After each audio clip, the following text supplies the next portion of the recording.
Hope, she said, is a bitter taste in my throat from a night I try not to remember. It's a look on her face when it tells me it's not my fault, but I know that it is. It's the time when the world promised to hold me safely, and then it didn't. It's a hard time to be alive.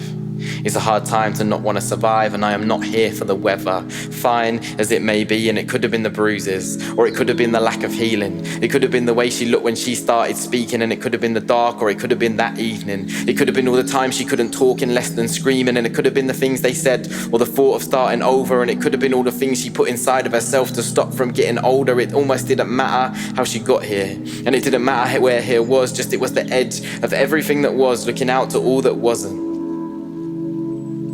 She was a dreadlock heart, fair trade. She was tie-dyed and handmade. She was peacock chest and brave-faced, and despite the rowdy vibe she gave inside, she was a little girl desperate to be safe. So she bought herself way out here and all alone, with both feet firmly on the edge, never wanting anything more than simply going home. There's a moment, she said, when you've made your mind up and everything is clear, when you've said your piece and so I'm told all the noises disappear. That's what I heard, that's what I want, and that is what's brought me here. I never wanted much, never more than my fair share. I never wanted this life that happened to me, but I can hear its hollow promises ringing in my ears. I never wanted these unfortunate events that seem to unfortunately keep on happening while I was here. Now you see this young one, beauty beyond measure. Seems like she was brought into a life she didn't choose, and into a space that wasn't ready, and everyday life kept on happening to her, and she just hoped that it would finish, but it kept on hammering and happening. Commonplaces, doing dishes, and she wasn't much for talking, mostly one for leaving, and what started in a moment then became the whole evening. Desperate to take the cue to go, but wrestling with the feeling. Did you hear what we've been saying? I don't know if you were listening. We've been saying she was born to lose, and her life is a measured statistic, and we can take the hit. Soon we'll all forget it. There's a lot of issues in the world, and that'll help us to process it, because we offered her some group sessions and she wasn't really feeling it, but what more could we do? She said this a few times now, so it's not likely she'll follow through, because really it was her. She had been quite erratic, and if only she'd been able to wait on the phone for a minute or so, then someone could tell her not to panic, and maybe she wouldn't have got herself so wound up and might have managed. But there's another story speaking out of this chaos that's been mentioned.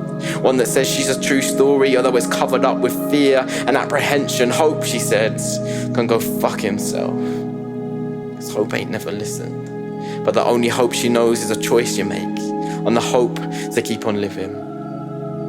It's the hope you need to keep telling the world you have every right to be in it. The hope you need to find the bits of yourself and all the things that you've been missing. And every time it seems like time wasn't meant to be, it's the hope that you need to keep walking every day, barefoot on the dust of every redemption story.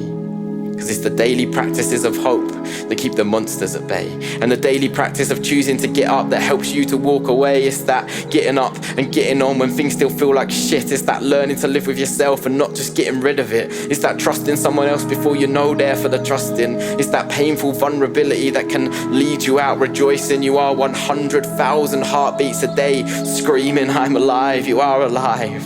Even if you do not feel it, there is life that flows through you, and this whole universe can see it. So hold this heart loudly with me and tell us, only screaming with all the life you have left in you, that today you are not leaving, because this world is not ready not to have you in it yet. You are alive.